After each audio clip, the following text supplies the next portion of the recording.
Hello everyone at Open Door, this is Jessica Pettit. As promised, here is your new video regarding the SOGI information. First, SOGI, sexual orientation and gender identity squished together makes SOGI. There's some questions that are going to be rolled out or have already been rolled out since May 8th that Open Door is using to be able to do two things. One is to collect information specifically about trans or gender nonconforming patients or clients, healthcare, gaps in services, customer service, etc.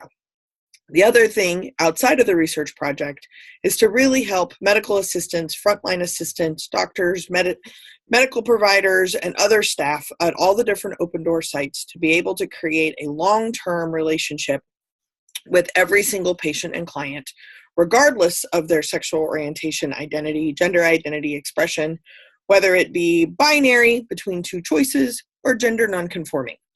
So these questions, in theory, will then be rolled out, and you will be able to ask each patient or client these questions once a year. We recommend that you ask every single patient these questions once a year so that the information can be logged into the electronic medical record for the internal use, as well as potentially being sent out for a research project. All of the different questions have an opportunity for the patient or client to say no, or they don't want to disclose that information, or they don't want to answer. And in the conversation, you need to be able to know what the preferred answers are so that you can have the best possible relationship and services with that individual. So what I wanted to do is to quickly go through some of these words as a quickie refresher. I'm going to go through the questionnaire, and I'm going to hopefully be able to help folks who might be nervous about what the reaction of asking these questions might be to different types of folks, as well as what kind of questions you might get asked that you may not know the answer to. I think it's important that you get asked questions all the time right now that you don't know the answer to, and you typically just say, I don't know that answer. That works really good. But let's start at the beginning. So some of you have seen me do my triangle model, where there's 2 points at the top and 1 point at the bottom. The top left corner is sex, not the act of, but anatomy and biology. So this is talking about actual body parts, whether it's secondary sex characteristics or it's anatomical, biological, genitalia, external body parts, what I like to call innards or giblets, whether that's prostates or reproductive glands. Secondary sex characteristics may be breasts, could be hair, voice, size. Then you also have chromosomes and hormones. Most of us have no idea what our chromosomes actually are. We just think we do. And most of us don't know what our actual hormone levels are. We just think we do. Specifically, people who are having hormone replacement therapy, either due to a hysterectomy or trans-related medical services, they actually may know more about their hormone levels, but most people kind of don't. I certainly don't, and I had a hysterectomy 2 years ago. I have no idea. I'm just supposed to self-medicate until I feel good. It's not really quantifiable medicine. Sex, anatomical, biological parts. Gender roles, gender identity, and gender expression. Those are the outbound messages that someone's sending, hoping that someone will perceive or validate who they are trying to be. A lot of times when we start talking about gender, we need to understand and respect someone's agency to determine what their own gender identity, gender expression, and gender roles are.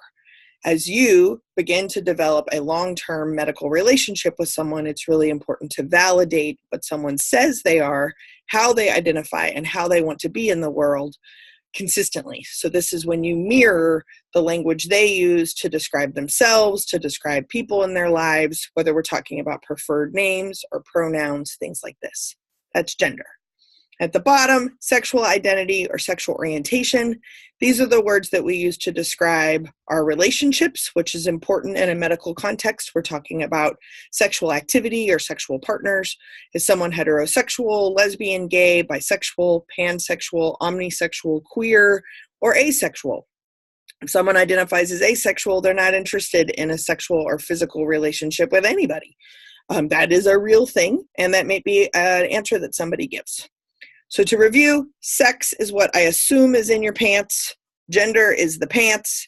Sexual orientation is what I assume you do when your pants are off. if we can be mindful that sex, this is the side where you may hear the word hermaphrodite or intersex coming up, where their biological anatomical parts do not perfectly conform to a binary expectation. That is the I, or the intersex condition. Gender, this is the trans part, where someone doesn't identify how they were labeled at birth. They have a sense of agency that says they're somebody different, and we can trust and validate that and really serve them as they identify. And then sexual orientation or sexual identity, this is really all of our relationships. And don't forget, straight people have one too.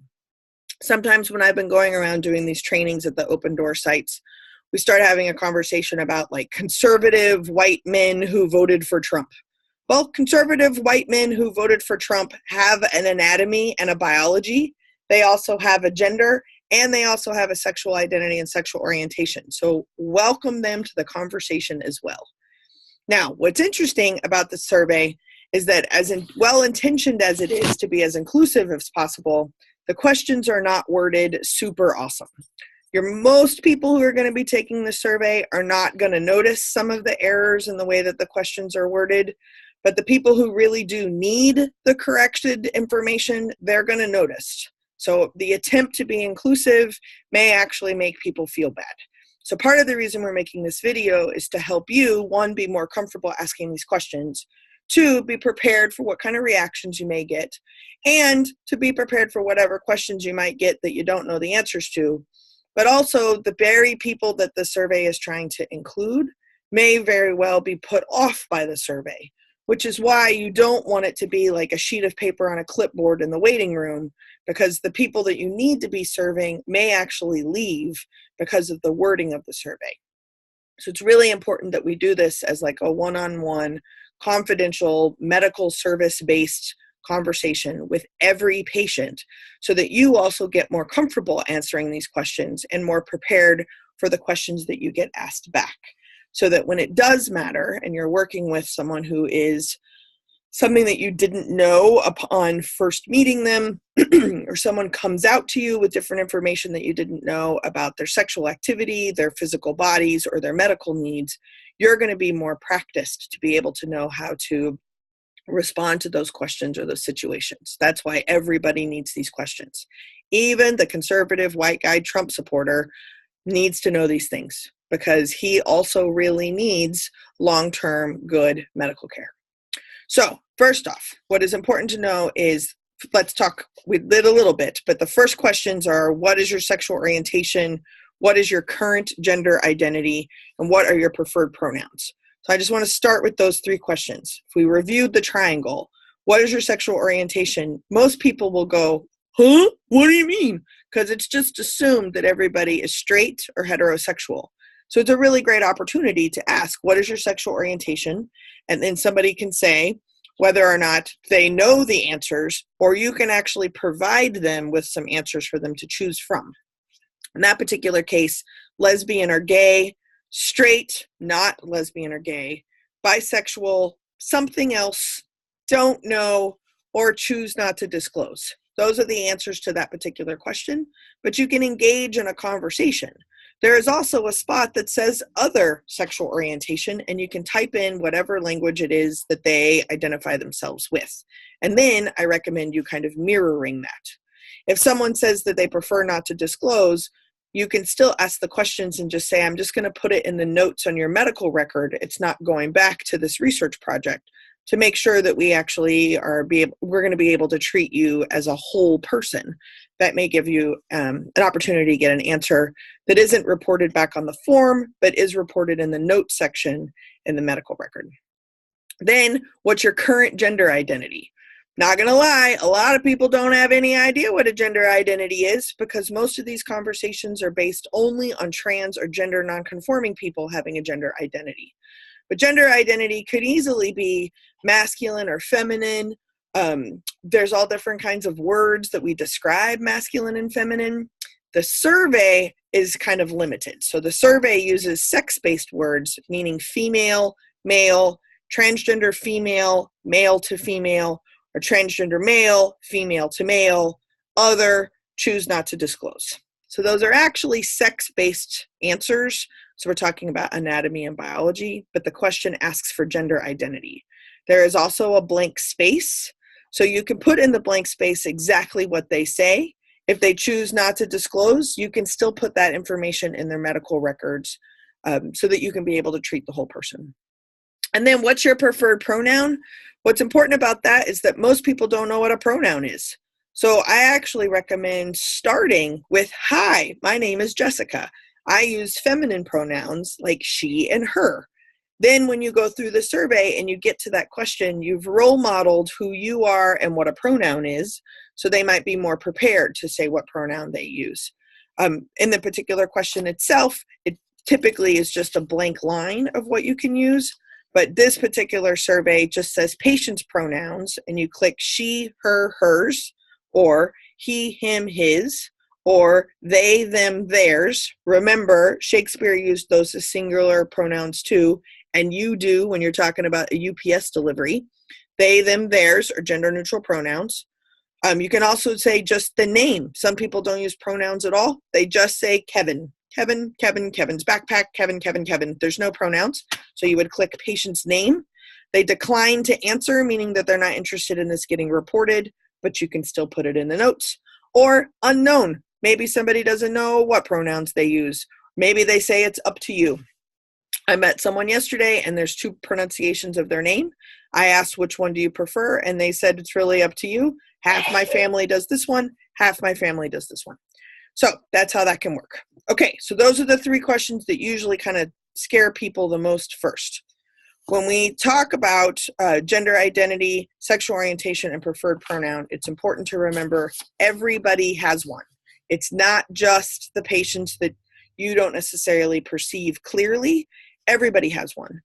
In one of the trainings, we were also talking about someone, if they're a minor, they identify as Charles and want to use male pronouns, but let's say that they're 10 and their parents are not excited about this. And so the parents are saying Samantha and they're saying female pronouns. That's a really important thing to put in the medical records. You can also have a one-on-one conversation with the patient and say, when your parents aren't here, what name do you want me to call you? And what pronouns do you want me to call you? And what do you want me to do when your parents are in the room?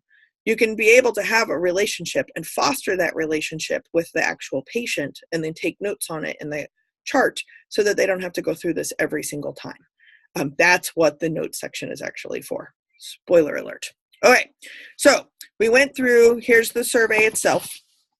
We went through sexuality, patient sexual orientation, lesbian, gay, straight, bisexual, something else, don't know, prefer not to answer.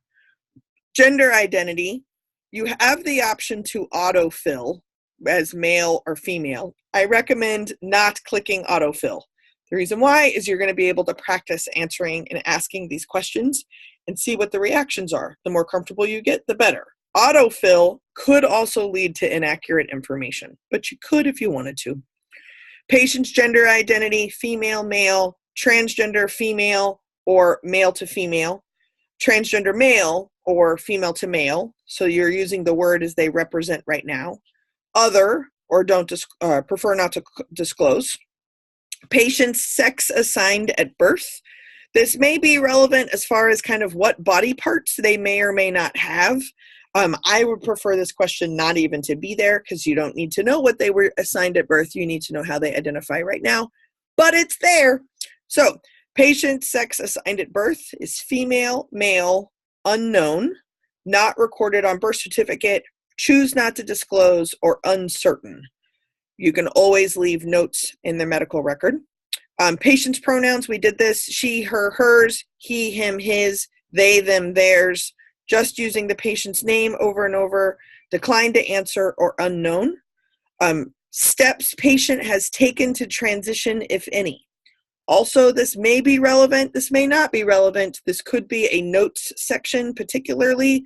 You may want to have a conversation and then fill this in, but the options are presentation aligned with gender identity. So they don't identify as trans or as gender nonconforming. They identify as cis, C-I-S, cisgender, which is the Latin prefix meaning congruent. So how you were labeled at birth and how you actually identify now are the same. Presentation aligns with gender identity. Legal name aligned with gender identity means that this person has had the access to be able to change their legal name, or their legal name does align with their given gender identity. Not everybody has access to create updated documents or to change their names. It's important for you to know. Medical or surgical interventions, that's a really broad umbrella. Medical interventions could easily be hormone replacement therapy. It could also be anything, and any kind of surgical interventions could be something, whether it's related to top surgery or breast augmentation, whether it's bottom surgery, specifically talking about genitalias, whether reconstruction, whether we're talking about facial reconstruction. There's a number of different medical interventions that could occur. Sometimes they occur for medical reasons not related to being trans. Sometimes they occur because of someone's gender identity. It depends, and it's a conversation you should have with each of your patients. Preferred names aligned with gender identity. Sometimes your preferred name isn't your legal name, so sometimes that can be the same, right? Your preferred name, my preferred name is Jess, my legal name is Jessica, and those do align with my gender identity, even though they're two different names. If I go by a different name than my legal name, that would be my preferred name. And it is possible that your preferred name can also become your legal name. It is also possible that your preferred name already was your legal name. That's important. And then last is your legal sex aligns with your gender identity. So the sex either that you were assigned at birth or the sex documented on your birth certificate or your driver's license or social security card or other forms of documentation does align with your gender identity. If you're cisgender, that is usually the case already. If you're trans or gender nonconforming, that may or may not be a process you even have access to of updating these documents. That's why this conversation is important for your medical records, because you would want the preferred name that they use to be the name in the medical records that's being used.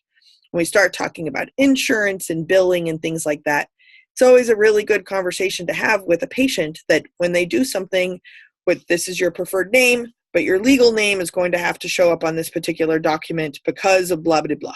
You can triangulate against the system and be an ally to the patient. So you're using their preferred name, perhaps, if necessary, their legal name is documented somewhere. That's fine if you're having a conversation with them. They understand why. Otherwise, they're going to assume that you don't get it, because most people don't get it. So they're going to default to you not getting it. So all you have to do is try to get it, or to try to show that you are trying to get it. And that's going to differentiate you and lead to a long-term medical relationship.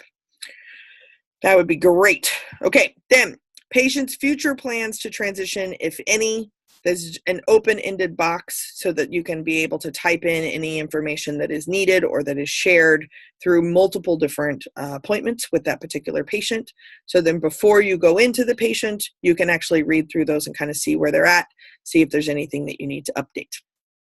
Okay, next up is the organ inventory.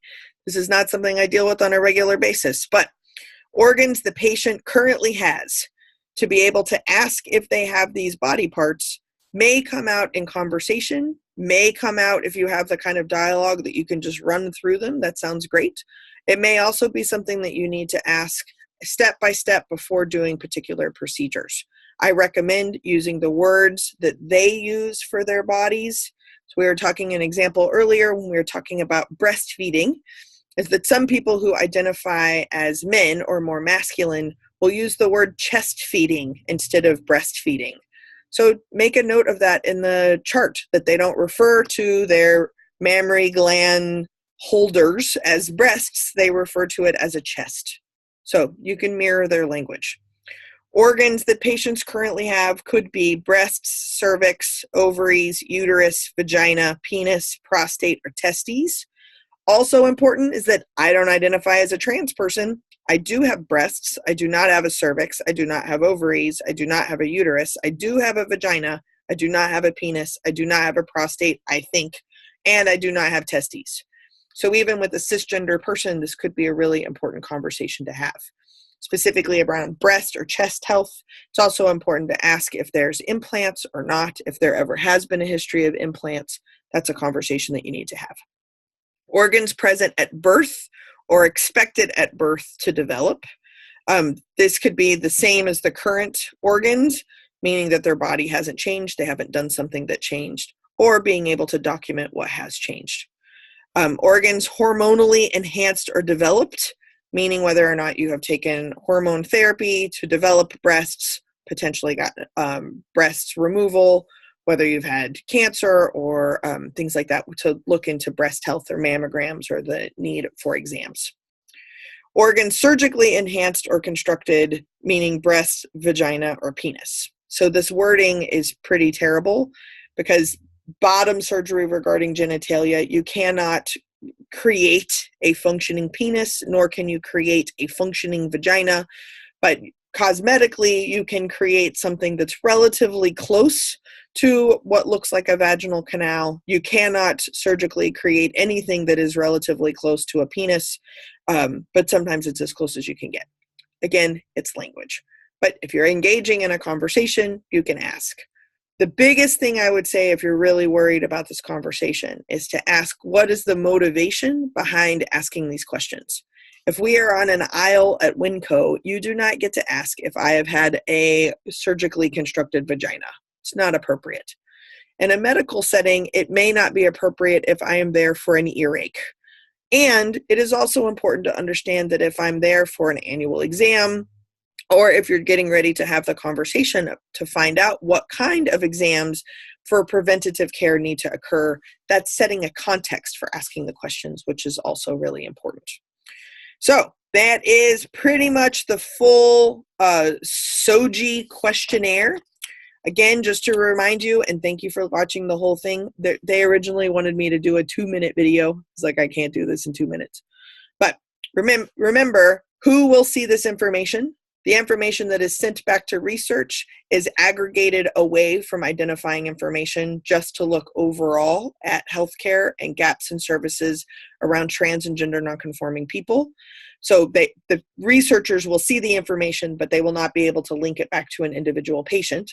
But the patient's medical records obviously are linked to that individual, but that creates a better medical relationship. So that's who will see this information, and they can opt out, and you can take qualitative notes. Next up is, how will this information be used? The provider and the care team will use this information, one, to better meet the healthcare needs of that particular patient, and gathering the information for all of the patients allows for the health center to see if there's gaps in care services. That's ultimately what's trying to happen. Then, what if I don't want to share this information? Any patient can decline at any point in time, and you can still have a qualitative information and a qualitative conversation and leave that information in the notes section on the electronic medical record. So you're really just asking each patient sexuality or sexual orientation, their gender identity, and the sex assigned at birth, and their preferred pronouns. I would also say preferred name. Those are really the main things that you're asking. If you get in the habit of asking every single patient or client those questions, it's going to be a lot easier to be able to ask when the questions really matter. If you're worried about how people will respond, watch someone else ask the questions. And throughout the rest of your workday, recognize sometimes when somebody asks you a question and you didn't know the answer, how do you typically respond? And typically you respond, I don't know, I'll get back to you, or hold on, let me go see if I can get some information about that. I don't know about that. Let me go ask some questions. Let me bring somebody else in who knows those answers. It's the exact same thing with this information. So with that, this is your informational video. I'm going to upload this to YouTube so it doesn't expire. And if you ever have any questions or anything happens, feel free to text message me at any time at 202-670-4262. 202-670-4262. I'm happy to help. It's been really great working with Open Door over the year. I have a couple more sites still to visit. I'm really excited. Thank you for what you do for the community as well as for your patients. Really, really appreciate it. And you can't possibly overestimate how much it means to people who are just trying to seek good health care. Thank you. Bye.